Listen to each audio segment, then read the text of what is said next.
Blog Talk Radio.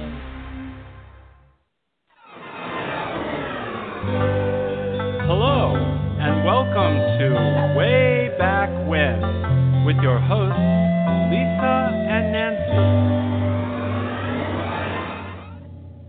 That's right, we're floating in the time machine, everybody. Happy Sunday. It is National Paul Bunyan Day. It is June 28th, 2020, the last Sunday of the month of June. And welcome to Big Glen Radio's Way Back When History Show. As always, we are hosts, Nancy Reed and Lisa Smith, the mother-daughter travel team on the Love Your Parks tour, and also publishers of Big Blend Radio and TV Magazine, our monthly digital variety publication that does cover history, and also Parks and Travel Magazine. And the summer issue of that just came out. You can see it up on nationalparktraveling.com. And today's show, we are broadcasting live from Florence, which is the antique capital of Colorado. Speaking of history, this is a very historic place. It's got a National Historic Downtown District, and that's where all the antique shops are, all these old buildings, and it's really quite quaint. But it's also known for being the very first place they struck oil here in the state of Colorado, and Colorado has a lot of natural resources because there's like all these dinosaurs buried under here, and all this volcanic stuff going on. And but anyway, this is the first place. It was known for crab apples, and I found out today because I did research on Granny Smith apples because we're American pie is like our national pie here in the States, but we didn't even have those kind of apples. We had crab apples, and they were only really used way back when for cider. And then the English came over, and also apples from Asia. So America does not even have their own apples. I'm just going to say that. Crab apples. But this area here where we are sitting is known for apples, crab apples in specific, and they're little pink ones and quite delicious. So anyway, that's my apple history of the day. Then. Yeah. Speaking of the English coming over, today we're going to talk more about family history ties between America and England. So that means Glynn Burrows is back on the show. He's a family history expert and owner of Norfolk Tours in England, and it's really cool. He takes families over and takes them to all their spots of where their ancestors were in England. Sometimes it's, someone fought in World War II, and he can take you to the airfield. It could be a professor researching some form of history, or maybe you just want to go on a vacation and hit the spots like Stonehenge, or Sandringham where the Queen lives. So he takes everyone over. Well, when you go over, he will take you to the places that you want to go. So we're glad to have him back on the show. Keep up with him at norfolk-tours.co.uk. You can also read his articles in Big Blend Radio and TV Magazine. Just go to blendradioandtv.com. Glynn, how are you? I'm fantastic today, thank you. How are you girls? We're doing good. Tell me, do you have and apples? Steve, how's Steve today? Steve is here. I got to get to introduce him. We're getting there. Steve Schneickert, Hollywood history expert, performer, actor, all-around awesome guy who makes us laugh all the time and takes our phone calls when we get frustrated on the road. He is back on the show, and you can listen to his Hollywood history segments on blendradioandtv.com as well. So, Steve, how are you doing? Wonderful. Good. Yay. Doing great. Yay. Yes. Awesome. Good to have you back on the show. We're going to be airing your Ellis Island Hollywood History segment focusing on the 1917 Charlie Chaplin film, The Immigrant. So this is going to go well with family history and talking about, especially in the summer, going out and researching history. I do want to give a shout out today. We're going to close the show with the song Universal Love by Kwame, Binea, Shakedown, and it's from their album Roots Rock Universal Love. And it's something that I think when we talk about family history research, we start to realize how in some way we are all connected somehow, somewhere. Absolutely. And he is very much all about peace, love, and positivity. So it's a good day to play that song. So, Glynn, I do want to go back to the apples. I remember crab apples in England. Yes. Yeah. We have we make what's called crab apple jelly, which is it's like a jam, but it's a jelly, so it's a clear stuff. But we have loads and loads of different apples in England. I mean, my favourite is the old Bramley apple, which is what we use for cooking. It's a very sour apple, and I like sour things, so I love cooking apples. and they go really soft and fluffy when you cook them. So they're what you use when you're making apple pie or apple crumble, or if you're doing a baked apple. I don't know if you do a baked apple in America, but what we do is we hollow out the core with either a corer or just a knife. You just cut the center of the apple out, and then you stuff it with either the sweet mincemeat that you make mince pies with, or you can just do it with dried fruit like raisins, currants, sultanas, and some brown sugar, and just bake it in the oven. And that's quite a nice dessert in the winter time with a bit of custard. Oh, that All sounds right, good. man. I know. Like There now you we've go. got into a cooking show. You know, this is the add thing. Add Well, you some might know. bacon. Hey, It needs bacon. Bacon. Oh my gosh. No. not there. That's it, Nancy. No bacon for you. You've been cut off. You I mean just find bacon? it- You mean Yeah. pork bacon? Yes. What, with a baked apple? Yeah. No. And cheese That's on just- top. No, that's just awful. Come on. With No. custard. You have custard no with a baked custard. apple, not bacon. Oh, dear me. That's hysterical. That's hysterical. Oh, This is the difference. that's just wrong. This is different. See, this You is have what to American try it food, first. British food. No, you have to try it first. No. No, I've got the Yeah. giggles. Now I've got the giggles. That's great. No, come on. I think we need to have an international argument about food. Come on. About apples. Well, it's funny because you remember Eddie Maldonado, our friend Eddie Maldonado, co-hosted many shows with us, and I remember Chris Perrin coming on the show, the party food dude, and the two of them Oh yeah. having a war about Canadian bacon versus crispy bacon. And, Yeah. you know, Right. one was like, Well, it was funny. Canadian bacon is not bacon, that is ham. And so this war, every time they were on the show together, continued on. And now we're back to the We're bacon back to the argument bacon wars. in a different form. So that's Oh, well. that's just great. You know, there it is. It's all good in the hood. But It's anyway, not, okay. It's not a war. It's not a war. No, it's not. There's fun. enough other weird things going on in the world. But this family history article, your recent one, Glynn, you talk about summer adventures and people traveling, and that's really a lot what you do is take people around to, you know, research their family history. And your article gave 5 tips, and every single one starts with do your research first. So you're Yes. really about research first and then experience, you know. The last time you were on the Yes. show, we were talking about Helen Hunt Jackson, the author, Mm-hmm. as you Yep. sent us on our story mission, you know, UK story mission across the country as we travel, and we found ourselves at Helen Hunt Waterfalls, and we didn't know she was there because we found this park, North Cheyenne Canyon Park here in Colorado by accident. And we're like, why do we know the name Helen Hunt Jackson? And then we find this research later. She had written a famous poem about it, Cheyenne Mountain. She was buried up there. They had to move her grave because people flocked too much. I mean, too many people just went became a tourist trap, and that's not, you know, nice. But her attachment to that and our attachment to an area we used to live in Southern California, it's bizarre how she's been all these places we have been, but we didn't understand the history. Like now I want to go back because there's that, now you know the information, so there's going to be a different feeling of Yes. attachment than when we were there and just found it by accident. Very much so. I mean, one of the most important things is that when you are on a holiday, or as you call them, vacation, if you go on a vacation, say you've got 7 days or you've got 10 days, you have only got 10 days. You know, it's not like you've got months and months and months. So you really need to go and make the most of all the time that you've got there. And if you can spend the winter before you go on your trip doing research, you're going to save yourself so much time when you're actually in the place where you are.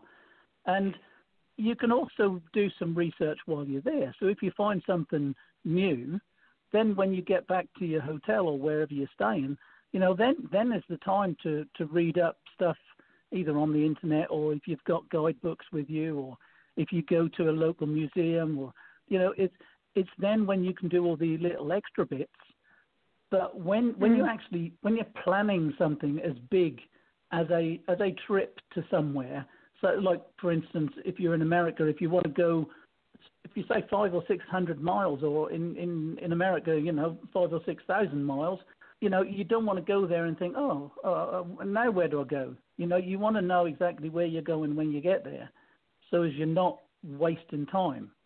And you also really you need to make all the connections before you get there, so you can tack on to all the different people who you're going to find useful, and you're going to be useful to them as well.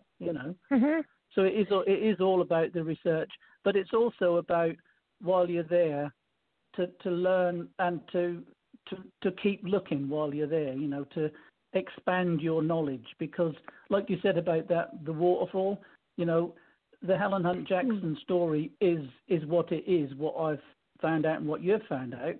But actually, when you're actually there, you can then do a little bit more, because you're more personally attached to something.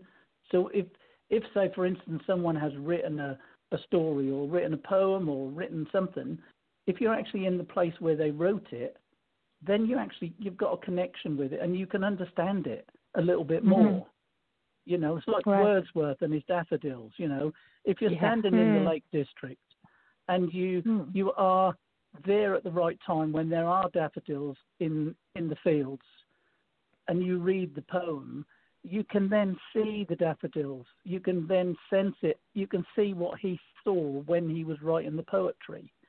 So, it is, for me, it's about family history, but for a lot of people, it's about what they're interested in. And if it's somebody researching a subject, then there is no better way to do it than to be where the subject is, if you know what I mean. Yeah. Right. Now, do you help people in England, with their family history research? I know you get a lot of Americans and Canadians, Australians coming over. But what about in England itself?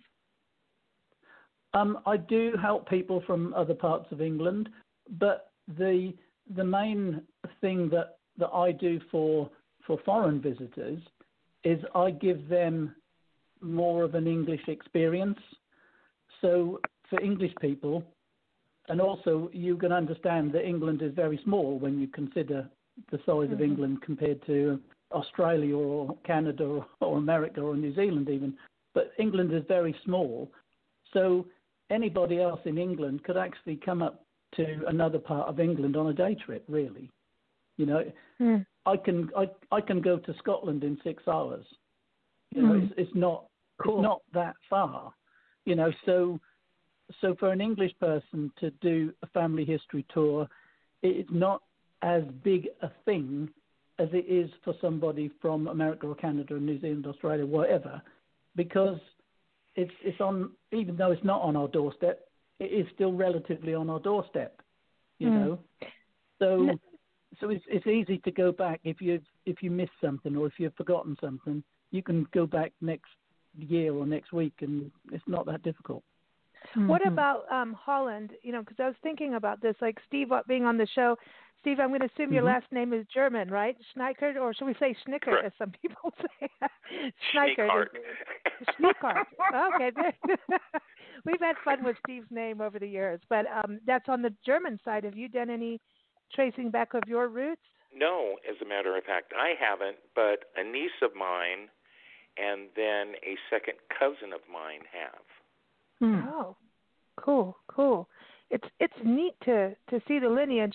And Glynn, do you ever get German family history that's in England? And I was thinking the Dutch, because I was thinking about when we were talking about the Mayflower, how, when, people from England went to Holland, did everybody get on the boat, or did they say, hey, Holland's cool, let's stay here, it's a party?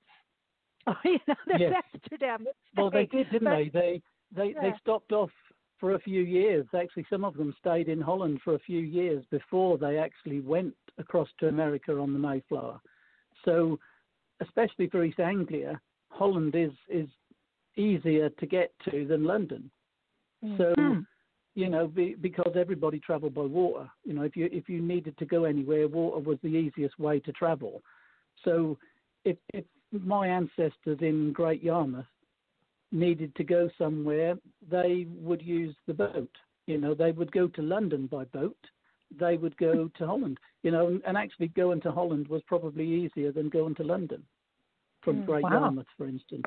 And actually, quite recently, I've been doing some extra research in my one of my 17th century branches, and I'm pretty certain that I may have actually found my first non-Norfolk and Suffolk ancestor, and he's probably Dutch, and he was a boat owner, and his name was Collier, so that's a very French name, and although he lived in Great Yarmouth, which is on the coast in Norfolk, he did trade a lot with Holland because that was the biggest trade across the North Sea.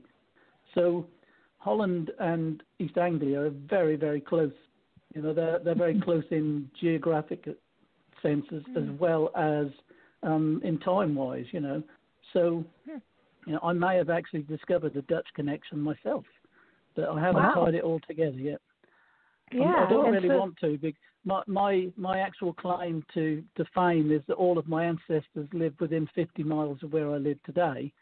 So if I find a Dutch ancestor, let's put that out of the window, Well, the Dutch like apple pie too. Oh, probably. Steve, so on your family history side, is it all pure German, or did you get anything else in there in the mix? No, it's like a melting pot, actually. Sweet, nice. And then when the people did come over from Germany, many of them settled in the Midwest. Mm-hmm. As you've seen on Facebook, Lisa, those Schneickert, that, know, they're like in St. Louis, Missouri, that area. Okay, that's right. Yes, you got another one, another Steve. I know it's interesting because you see families group in certain areas. Right now we're going to be heading to Texas, and I'm starting to research. And our experience in Texas, you drive through and you change the radio station. You'll hear Norteno music. You'll hear German Umpapa music, Dutch music, and I know South Africans have congregated in some areas. There's Middle Eastern heritage. So it's kind of a melting pot in Texas, which I find really interesting. And we're going to be doing some digging around there. And I find it interesting how people there's a huge grouping of Swedish that moved there, and that's also up in the Midwest. So, you want to find out, okay, who said we're going here, and let's all get on the wagon and go. Who said that? Who started it? Who said so and so's going here? I'm going there. That's what you need to research. Yeah. Mm-hmm. Yeah. So the interesting thing about places like America, Canada, Australia, New Zealand, etc., where loads of people from loads of different countries settled, you will find that there are areas that were kept as either Chinatown or whatever. And like you've said, in Texas, you've got areas that are Swedish and areas that are whatever. But as soon as, for an American, as soon as you go back a few generations, you really haven't got a clue where your ancestors may have came from. They could have been German, Italian, Spanish, English, they could have been from anywhere. And I think that is what makes American family history both more difficult than my family history, for instance, but also makes it more of a challenge. But it also makes it of greater interest to study so many different types of people, different cultures, and it also, for me, if I want to go and visit all the places my ancestors lived, I've only got to go 50 miles. But actually, if you are an American and you trace your family history back, you could end up having the rest of your life's holidays planned by visiting the places your ancestors come from and go all over the world. And that is a fantastic opportunity for people. to make their holidays or their vacations interesting and very, very personal. So, what better excuse can you possibly have to visit Italy than to go and see where your ancestors lived? Or to visit Romania or Germany or Holland, Right. Well, fantastic. You know what, I want to say this right now.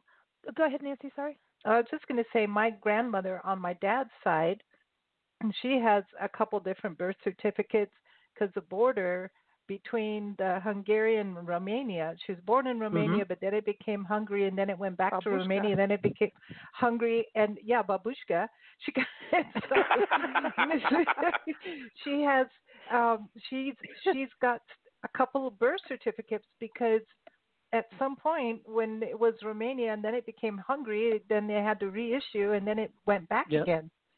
So there's. But what a lovely excuse it is to go and visit Romania. Yeah, I know. I can't wait.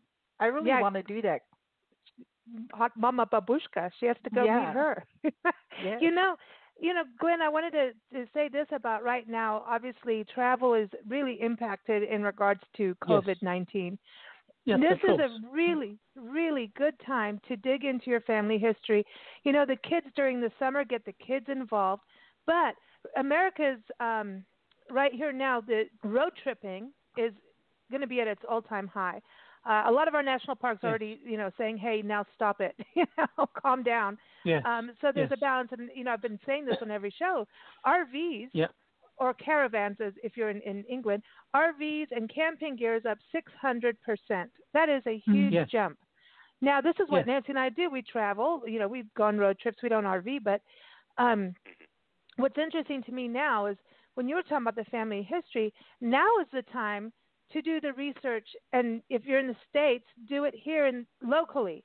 So go to Wisconsin or go to Missouri, like, you're saying, Steve, where your family is. Now's the time to go there and go see, that's the church. Or, sometimes right now it's a little difficult to get into museums.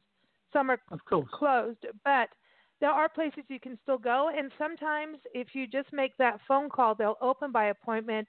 You keep social distance, keep your mask on, and they will open up by appointment. And when you go in those places, we went to a genealogical library, Glynn, in Natchitoches, Louisiana. Now, this place is crazy. A hotbed of family history. Our friend Holly Hansen, she's like, you got to go out and go to all these museums, and we did. And when you go in there, you touch the books. You have to wear gloves. You're not allowed to do this. You're not, it's like these are precious documents, and they have records going back to, because now you've got Cane River, Cane River Lake, which used to be part of the Red River. So you have all this boating history of people coming through, and these are the explorers and the expeditions and the trappers. I mean, this is the loggers, the logging history. One of the museums we went to was all the logging history, and when you're growing up, you look at these small museums in your backyard and you think, whatever. But those places are these treasure troves of, personal artifacts. And, if you're not connected, it doesn't mean that much to you. But then you start to hear people's stories and you're like, wow, every town has a hero of some sort. Everyone's got and a criminal. But the interesting thing, if you find yourself connected to that town or that village, and you go there and you see the museum, the thing that people overlook is that 90% of these museums are run by volunteers. And the volunteers are only running these museums because they are passionate. Now, what better person can you possibly find to talk to than somebody who is passionate about local history, if they are passionate about the local history of where your ancestors lived? So although they haven't got, obviously a museum has not got anything like a lot of their stuff on display, but I can guarantee that if you talk to somebody on duty in a museum, either they will know or they will know somebody else who knows what they've got in the collection that relates to that, either that person, that trade, that house, that area, that church or whatever, and you will be talking to somebody who's got a passion. And there is nothing better than somebody with a passion, because they just soak stuff up, you know. And you're going to find these people when you're actually visiting these little towns and villages and places when you're on holiday. And, you know, although I talk about England, but it doesn't matter where you go. I mean, when Diane and I was in Halifax in Nova Scotia a couple of years ago with my cousins up in Toronto, and we did the east coast of Canada, I wanted to go to Halifax because that is where one of my ancestors actually was in 1816. He was there in the American-Canadian War. And he was actually in Halifax at the Citadel in Halifax. So we went to the Citadel, and I asked the people who were in the Citadel there in the museum, and they told me that I needed to go to the local record office.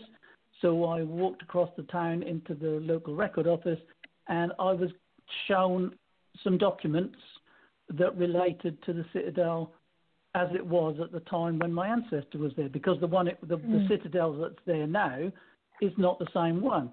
So, you know, I was talking to the right people because I had my feet on the ground at the place, you know, and it's that you can't get unless you're there. It's solving a mystery. You can't do it on Wikipedia. You know, no offense to Wikipedia, but it, you know, gives you some clues, and then you need to go deeper because there's, you know, we've talked about that on the shows too. It's like it's some of it's true, some of it's not. You know, I also going to places like your national parks. It's amazing because, you know, the family history that we've discovered through there in Hollywood was like, oh look, you know, it's like graveyards and people's gravestones, and graveyards are really fascinating. I mean, that's a whole.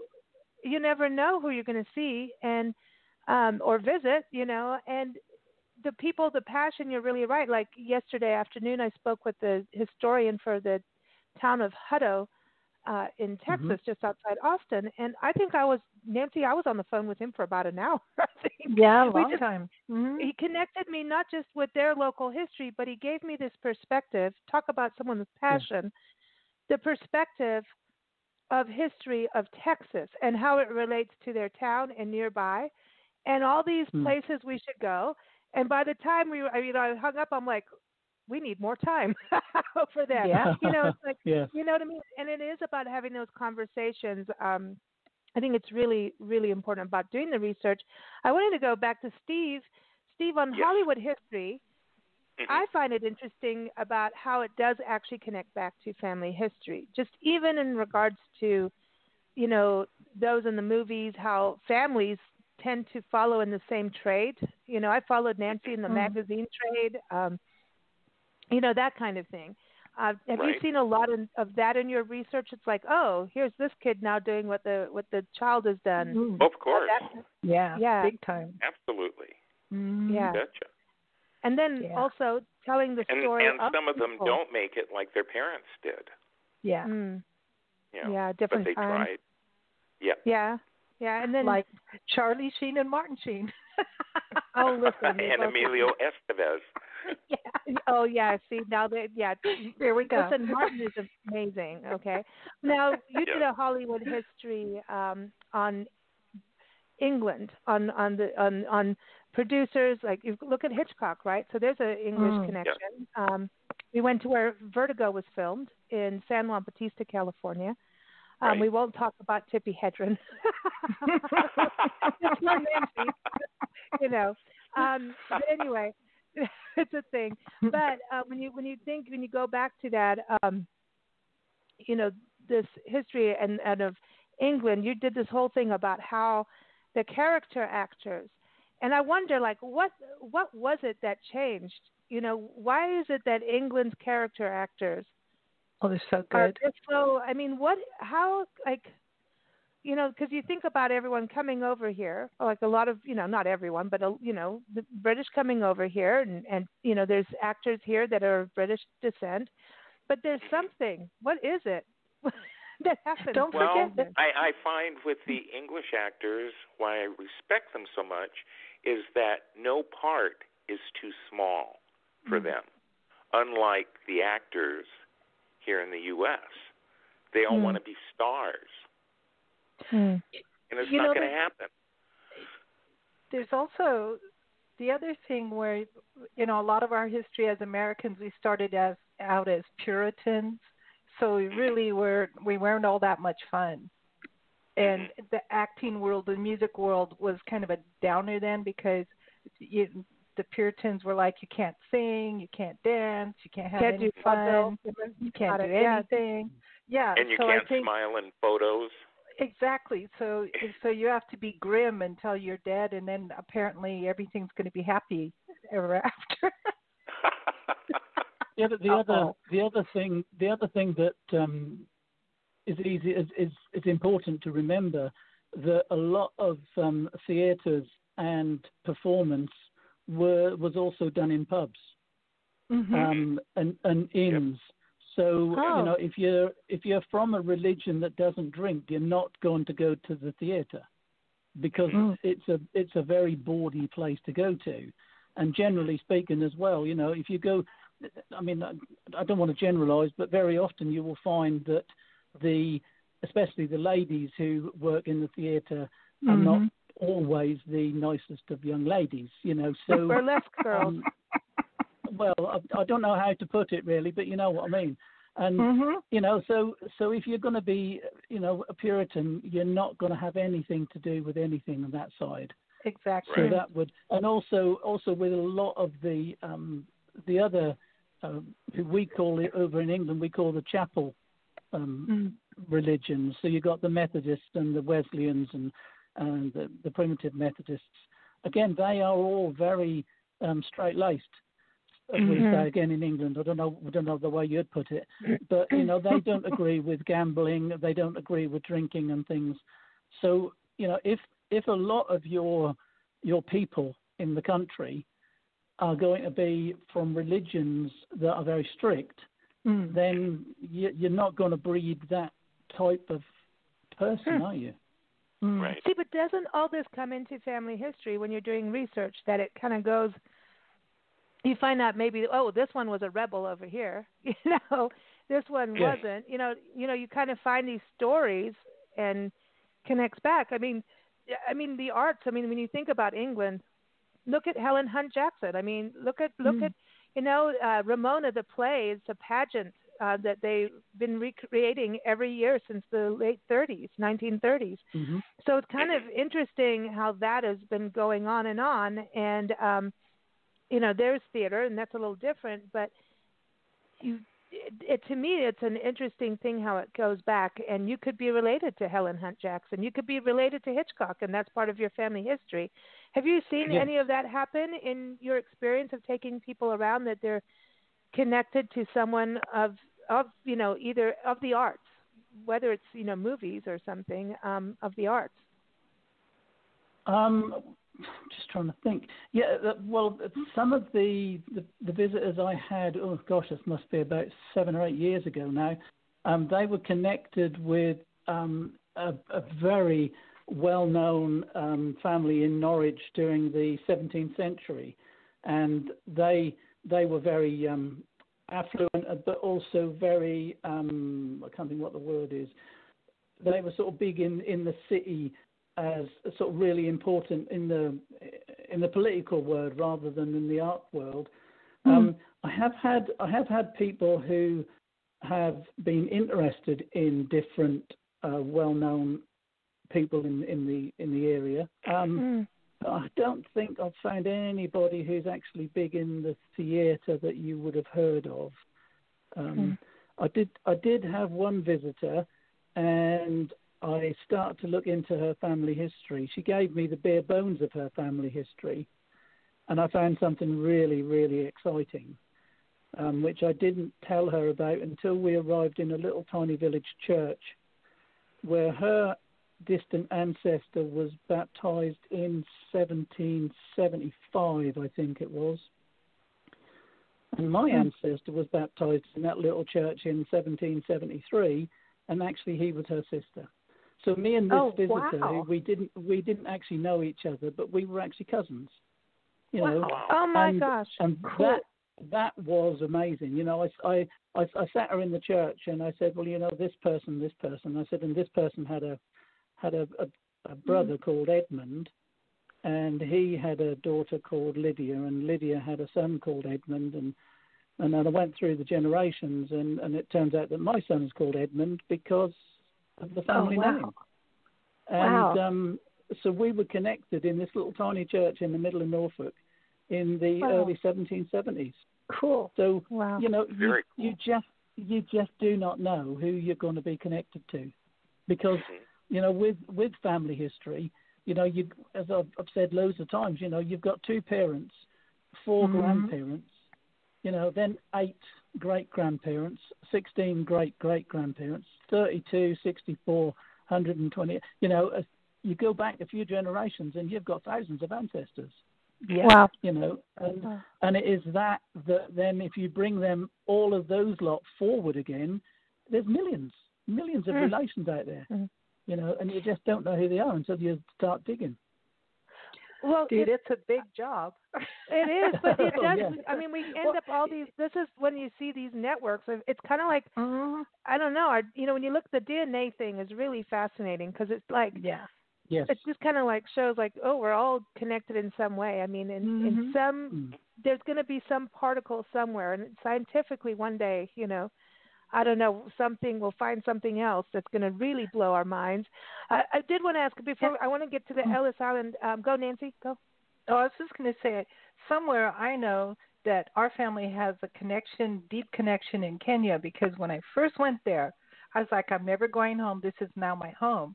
I belong here. I feel connection here. And that was just even getting off the plane. It wasn't because I'd done anything yet or saw something I liked. It was just a feeling of, I know I'm going to find a family connection in Kenya at some point. Did you?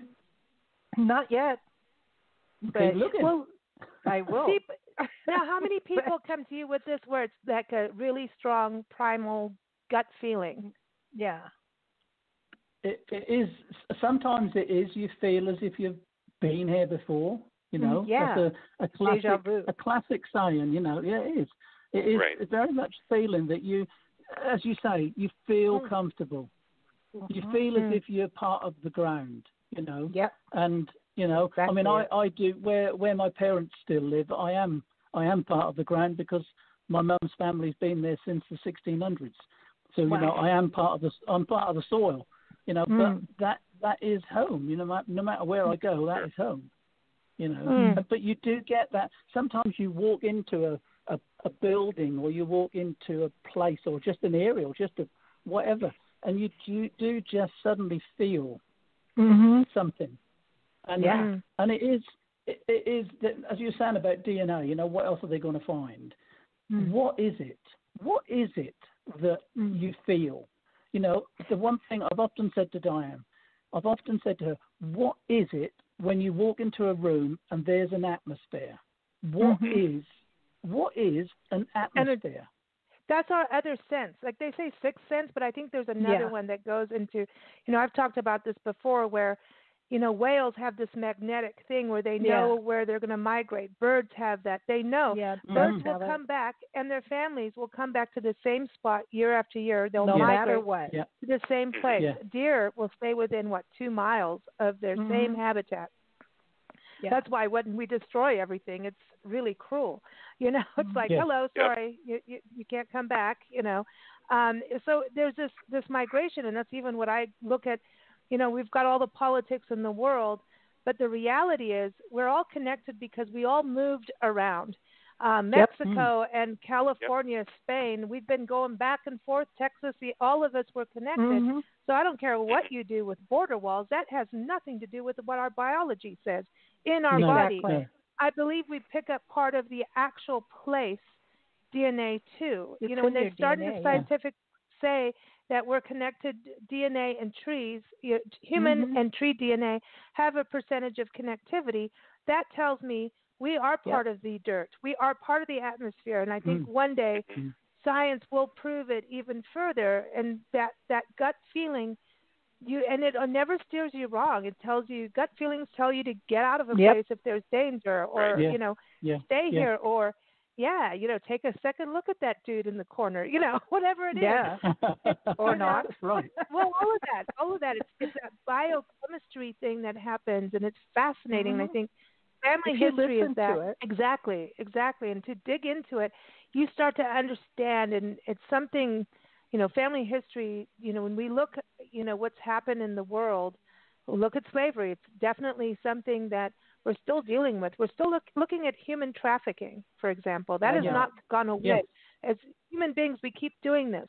We still do cruelty things, But when you look in history, in your family, you may have someone who overcame that and stopped it, or maybe have somebody that's part of it. But it's our way of looking and understanding a time.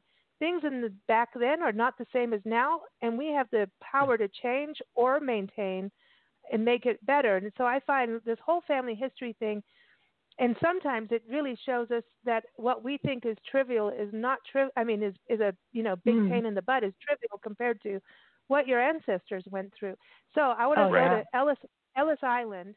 Think about this.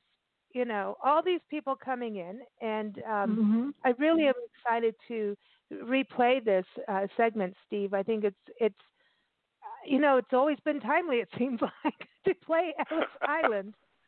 And then Charlie Chaplin, that's a movie, 1917 movie, The Immigrant. So let's take a listen and then have a discussion afterwards. Okay, everyone? Okay. Great. All right, here it is. Ellis Island from Steve Schneickert, Hollywood historian.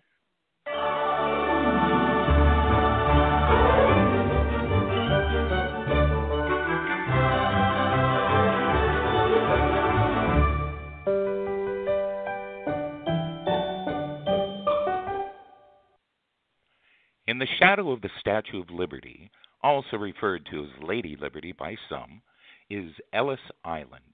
From 1892 through 1954, Ellis Island was the port of entry for millions of European immigrants, families with dreams of opportunity, leaving their homes with what they could carry, individuals who fled poverty, discrimination, and dictatorship for a chance at a new life and the American dream.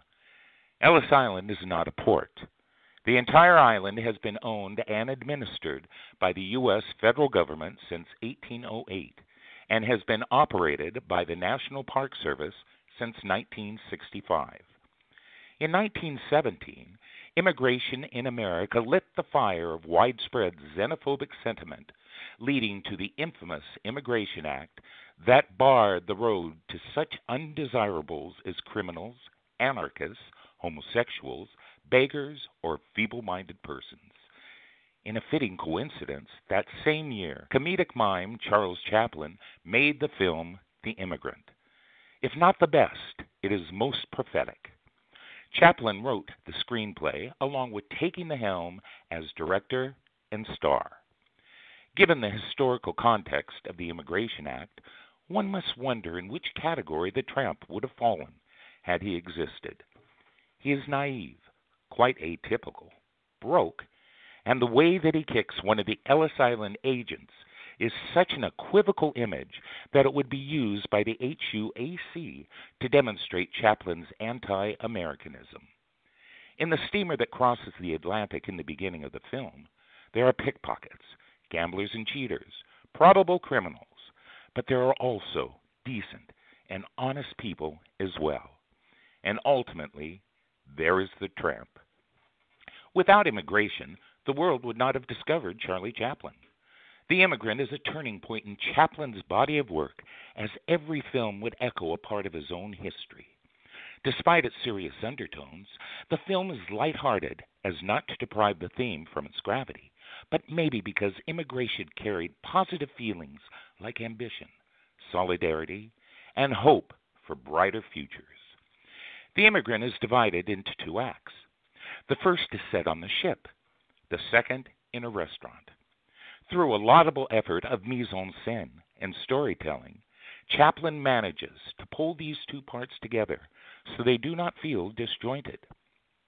The first sequence shows a steamer crossing the Atlantic, full of archetypal immigrants, bearded men with towering hats and headscarfed women. It is moving, as it depicts a part of Americans' history still recent at the time, and simultaneously it creates a funny contrast with the moderately exotic tramp. His presence among the immigrants is enough to bring the first laughs. At the arrival in New York, the sight of the Statue of Liberty rewards the patience of these people who underwent persecutions, poverty, hunger, and probably worst of all, seasickness. The boat part is the more emotionally and politically charged, and in its way, it elevates the film above the standards initially set by Chaplin. The Ellis Island part even reminds of The Godfather Part 2, without sepia tones. Still, Chaplin knows that the audience expects laughs, that the transition between comedy and drama shall not be abrupt, hence the slapstick use of the boat's movements. He arrives in New York with a full heart and empty pockets. The second part is more of a sketch, but this is not to diminish the film. I suppose one can term this film as a tragic comedy. If not the best or more memorable of his films, with its share of gags and its serious undertones, it is one of Chaplin's most defining works, especially regarding the context of the film. As the nation once again wrestles with the issue of immigration, Ellis Island reminds us how we became the diverse nation that we are today. I'm Steve Schneickert, and this is Hollywood History as I recall it.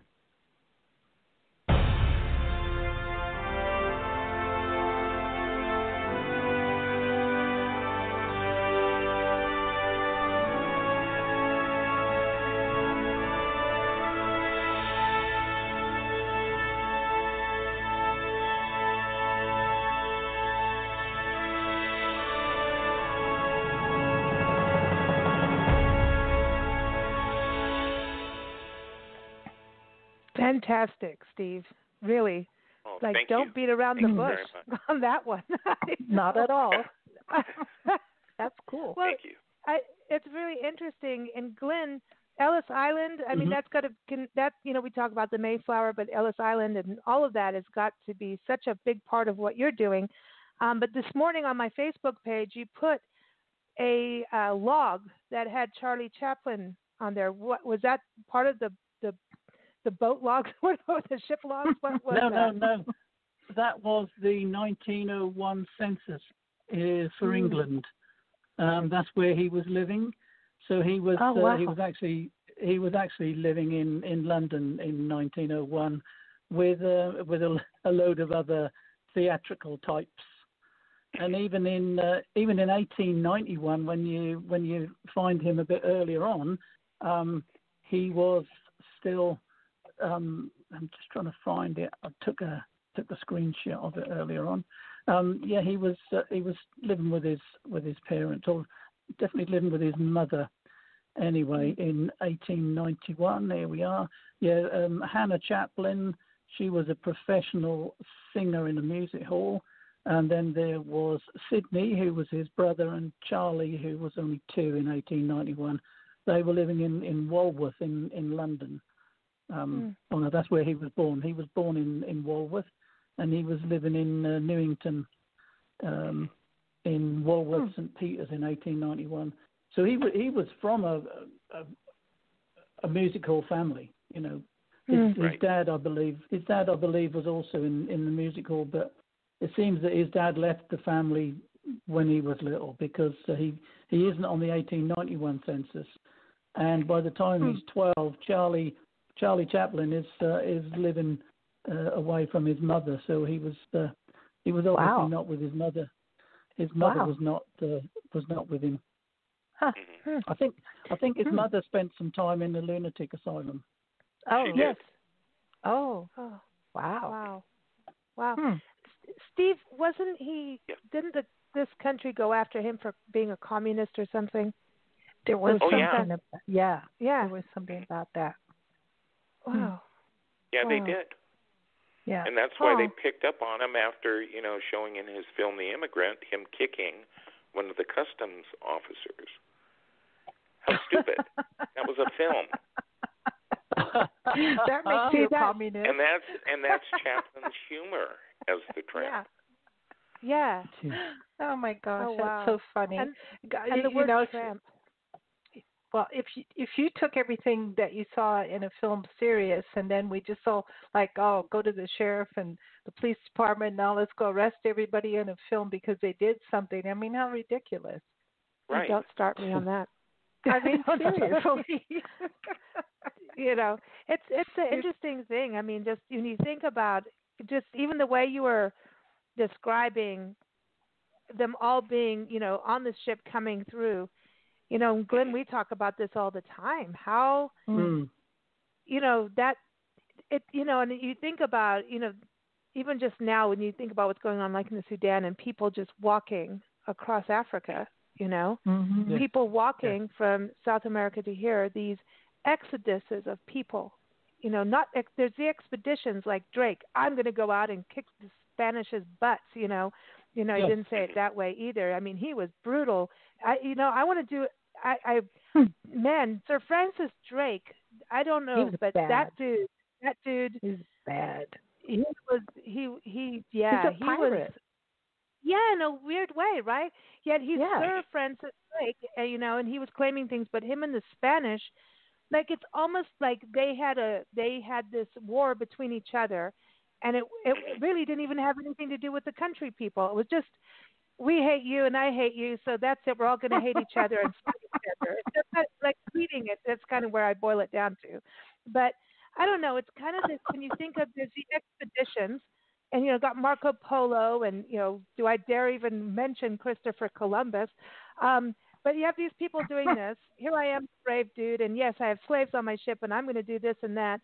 But then you've got these people going in mass exodus, and you're on foot going through the deserts, or on these boats. And back then, man, this is no cruise ship. You're not looking at whales in Alaska. This is like good luck. And if you're trying to survive, sick. Half of them had scurvy. I mean, it was not easy to do that, to get on those. No. Well, the thing that I always think about is for those people who did go across the world, which it was across the world, they were going into the unknown. Number one, they were taken with them the basics, if anything at all, and they didn't know what was going to get at the other end. They didn't know what they were walking into, basically. So what sort of living hell must they have been in to think that was a good option? That is what I always think of, because, to think that I'm going to go and sit in a boat and I'm going to bump all over across the Atlantic. And even in 1910, 1912, the ships were not fantastic. But when you're thinking about the 1620s, when the early people went over, if you've seen the size of the ships that they had in the 1620s, you'll know that they weren't very big. So who in their right mind would think that would be a good idea? Well, nobody in their right mind, unless there wasn't a better option. Exactly. So, they must have been living in pure hell to have bothered to do it. They didn't do it off the back. They did it because they had to. There weren't another option. So there's so many societies who had to escape like a dictatorship, like someone like Hitler, and they really had a point where it was like, we need to leave or we're going to die. Yes. And so it's not like, oh, this sounds like a good camp out. It's like, look, we need to leave. Imagine being a slave coming over, and what happened with the black slaves being here. By the way, you're going to this country now. This is something our country's still dealing with and needs to deal with and fix. We have to fix things. But I wanted to ask Glynn. I'm also seeing all the historic photos of Irish slaves, something we don't really hear that much about, and wondered if any of the history that you've, because a lot of times over here, if they may be English, but they'll marry an Irish person or a Scottish person. So kilts are involved somewhere, right? But do you ever go back and find that? I mean, did the English ever end up in the slave trade, or was it always the Irish? The Scottish, I think, would just probably hit somebody over the head and say, "Hell no, I'm not doing that." Yeah. But I don't. What happened I think that you would find that there weren't what we would call slaves in England, but as I've put on Facebook in several posts, the slavery thing, yes, it's horrendous, but every single country has been through the same thing by their conquerors. So when the Romans came over here, they made us slaves. When the Vikings came over here, we were slaves. But basically speaking, my ancestors, who, yes, they were living in villages, yes, they were not slaves as we see slaves now, but actually they were just about slaves. Sharecroppers. They were living in little mud huts.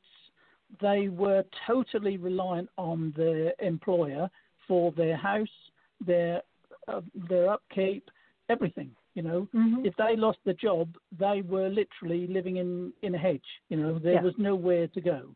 So basically, my ancestors were also slaves, even though they weren't classed as slaves.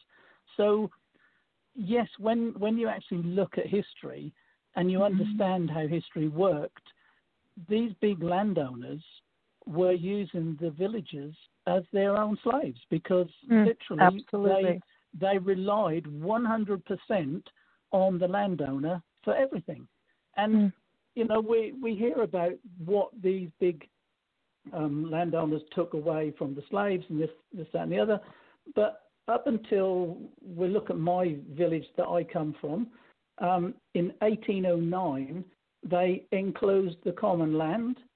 So the village people used to have access to a piece of land in the village that they could put their sheep on if they had a sheep. In 1809, the commons were all enclosed, and guess who got to own the commons? Yes, the rich people. Yeah. So then again, my ancestors ended up even in a worse situation because they didn't have any ground to actually graze their animals if they had any. So they were totally dependent upon the landowners who had also taken over the little tiny piece of land that they had access to. So, no matter how you look at it, the world hasn't been fair for a lot of people. No, right. Have to deal with it today.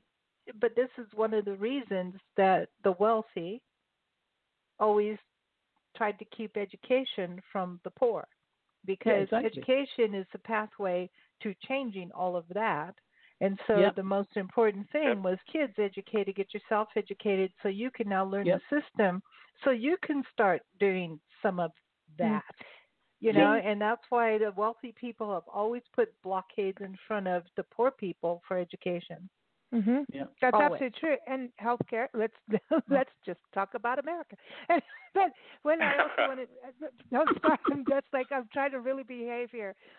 I mean, because everything we're talking about, it's kind of, history seems to feel like it's repeating itself, and the importance if we learn our history, then we're going to be able to solve things and understand things. And I think, Glynn, the beauty of what you do, not only are you connecting people and actually physically taking them, you're helping them learn how to learn their history, learn how to research. I just really find it important that the youth, the kids, get involved in their family history, that you get that information as much as you can from the living while they're there. Get that information. And some, families will argue about what something happened, but you're going to get the gist of it. Hey, we all have a psychopath in our family somewhere, right? Or like a liar. Someone's going to tell a fibber. Like, sometimes 2 or 3. Right?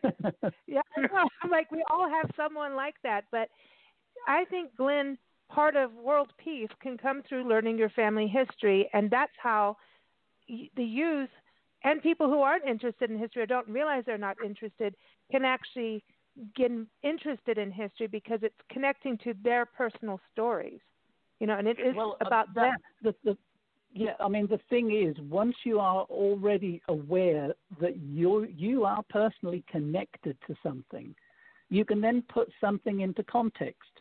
Because, you can talk about World War I or World War II or the Boer War in South Africa or the Crimean War or whatever, But if you know that your ancestor was actually there, you then you've got ownership of that situation. And a lot of people in London, there were a lot of these marches about Black Lives Matter and things.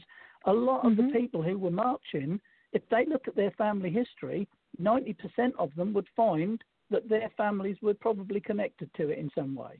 We are, none of us are whiter than white.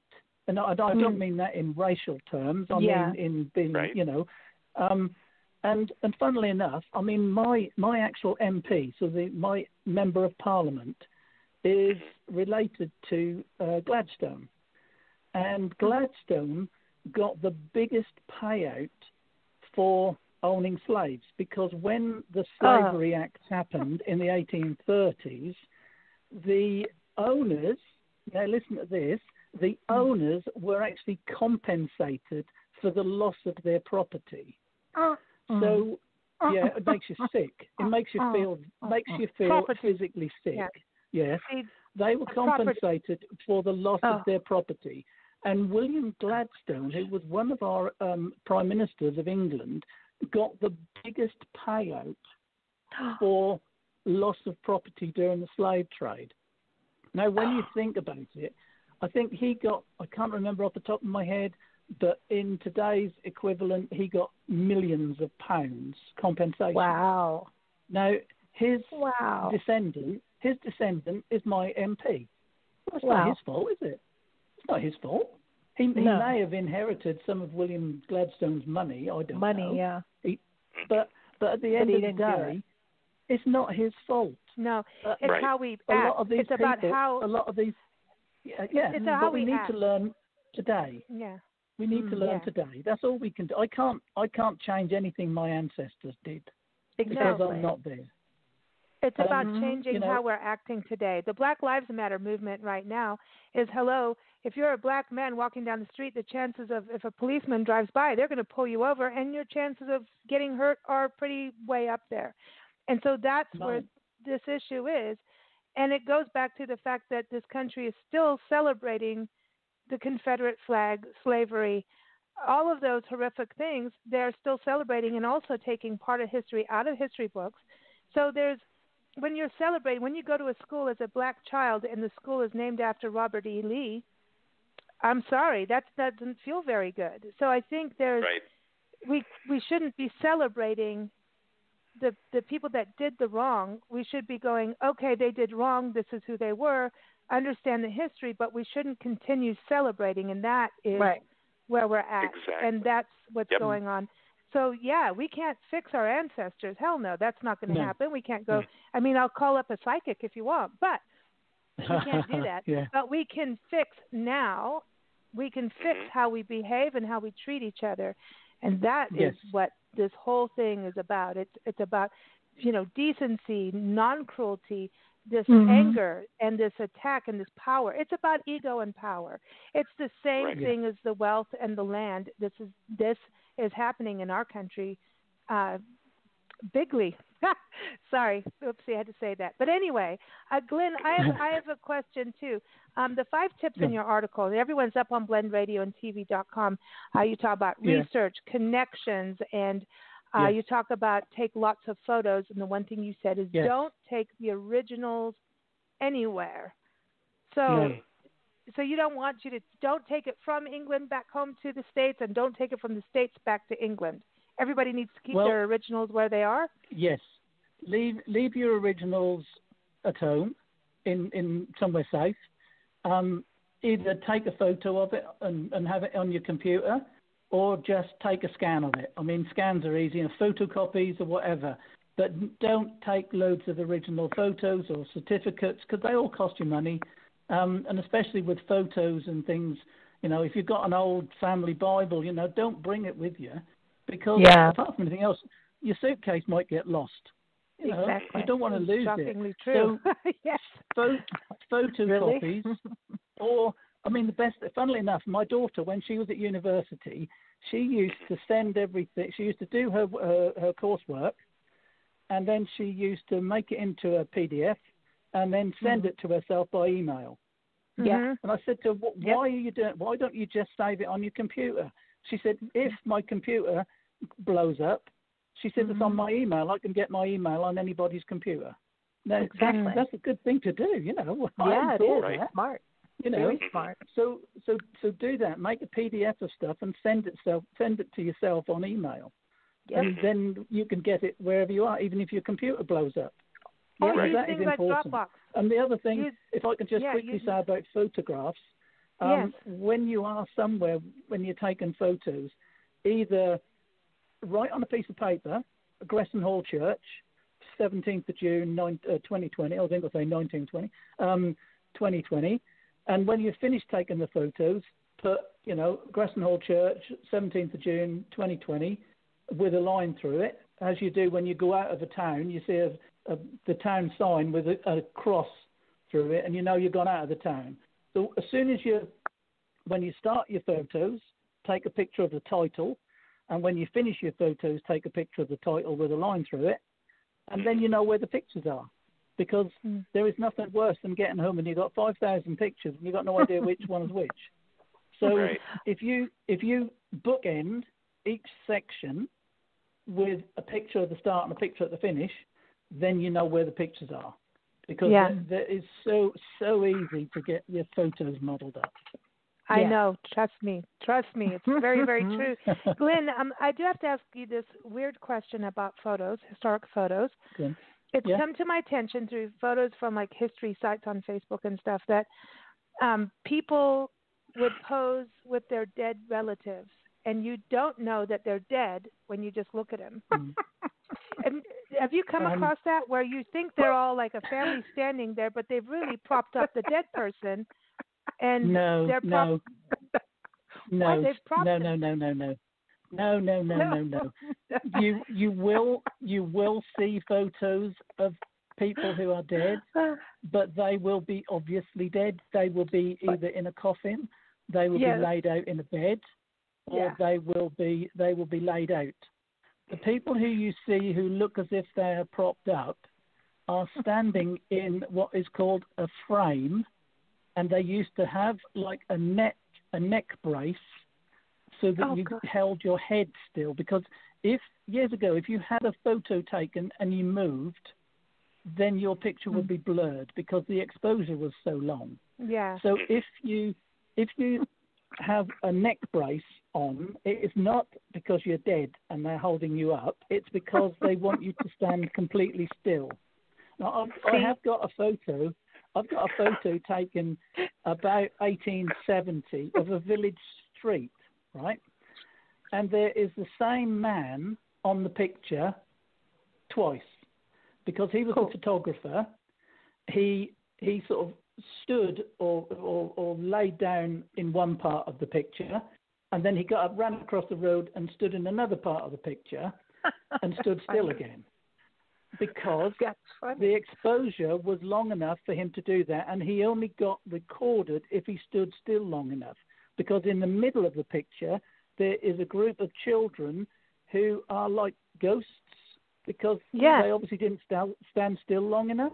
Yeah. That's all it is. It's all about the long exposure. That's cool. It's not because they were dead. Yeah. Okay, so this is why you don't believe everything on the internet.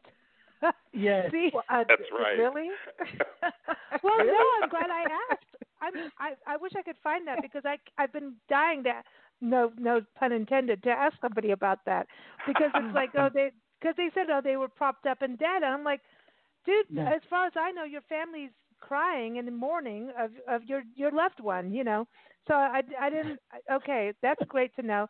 Okay, before you both go, I do want to know if you could get in the time machine, and I want to know if you could meet someone. I'm going to bring you in that too, Nancy.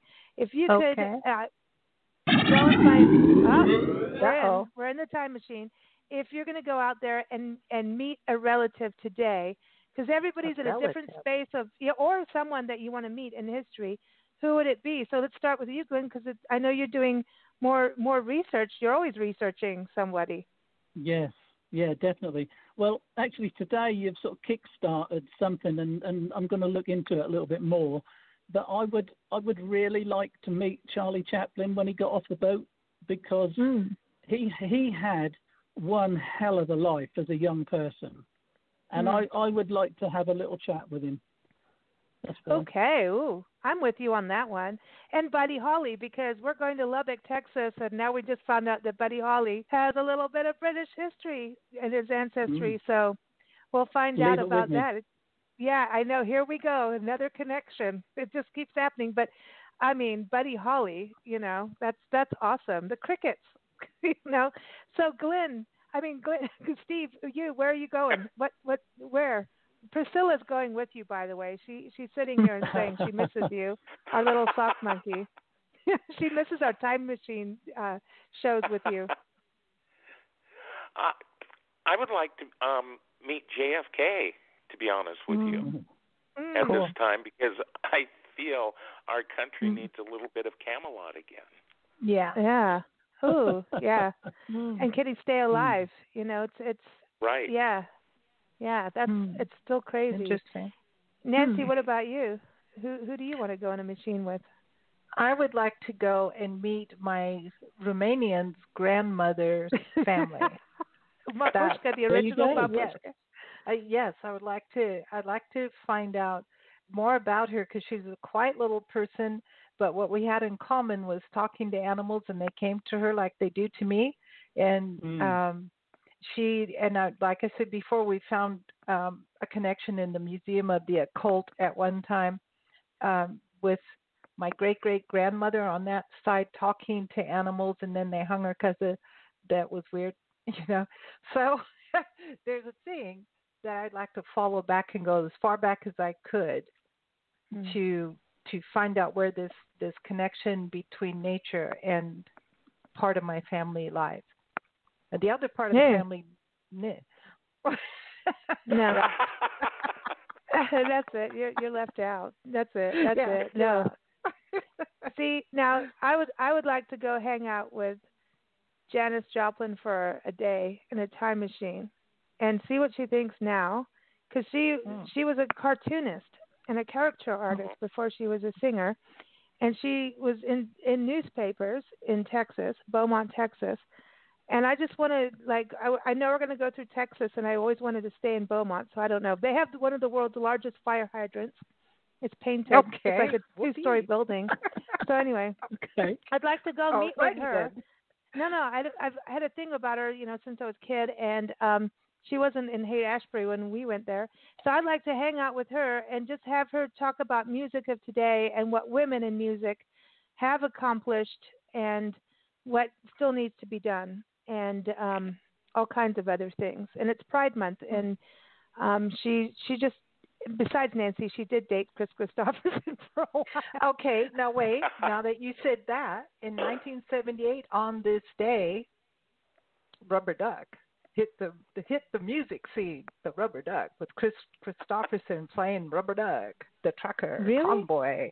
C.W. McCall launched his song Convoy, and it's turned into a movie on this day in 1978. And Chris Christopherson is part of that? Yeah. How could? Oh my God! How can you even say that? All right. 1973. 1978. 78. Oh. Yes. Yeah, you better get the dates turned right into a movie. I remember it. I remember it well. 1978. I was working in France. Wow, got Glynn. us a convoy. Wow. 1978, I think we were on our way to Kenya, or we were in Kenya when that happened. Well, Chris Christopherson was playing a trucker who goes by Rubber Duck. Yes, I remember it well. You know what she's going to make us do now? She's going to make us go watch that on I'm going to YouTube. make you watch it. No. Go ahead. And no bacon. No bacon on the baked apple. That's I not promise no. you it'll be good. It'll be good. Well, thank you all for joining us. And Glynn's article again is up on blendradioandtv.com. Will be in this upcoming issue, the July-August issue of Big Blend Radio and TV magazine. You can always hear Steve Schneickert's Hollywood History. Just go to blendradioandtv.com. We also have them on our nationalparktraveling.com because a lot of our national parks have Hollywood history, including Ellis Island. Just saying, the Lady Liberty is bowing her head today. But anyway, thank you both for joining us. And everyone keep up with Glynn. Go to norfolk-tours.co.uk and, do your family history research now and start planning to go out. I think in October or so, we're going to be able to start traveling again back over to you, Glynn. So, well, who knows? Yeah, we can, let's all look at fall, winter travel to Europe and England. Why not? Why not? Why not? You take care and say hi to Diane and enjoy one of those cheese scones with bacon. Is that okay? Yeah. Bacon? No?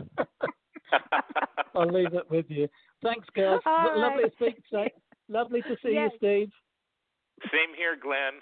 Always a pleasure. Yeah, See you later. absolutely. Bye. Bye, guys. Thank you, Here it Lisa. is. Thank you, Nancy.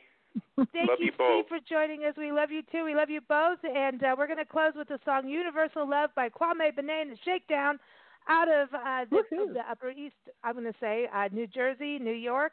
And here it is off of their latest album, Roots, Rock, and Universal Love. It's all about peace, love, and positivity. So keep up with them at Kwame, Binea, Shakedown.com. So here it is, Universal Love. Take care, everybody. We'll be back tomorrow night. Visit us at BigBlendRadio.com to keep up with our shows. Take care.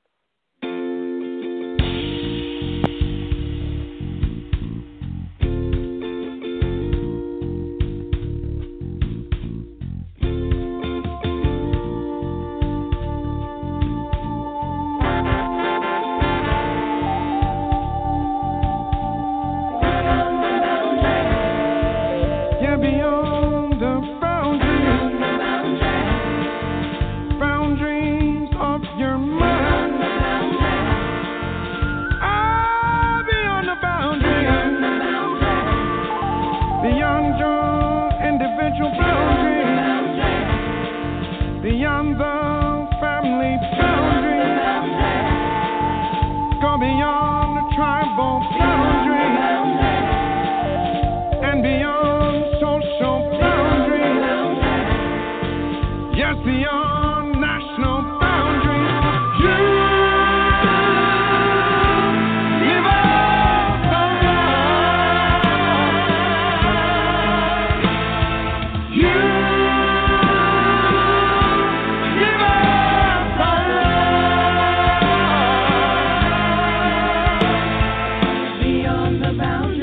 beyond religious boundaries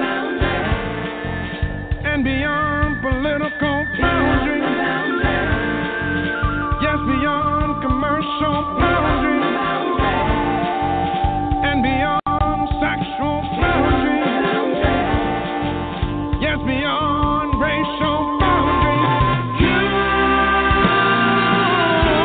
give us the love.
within your tribal boundaries,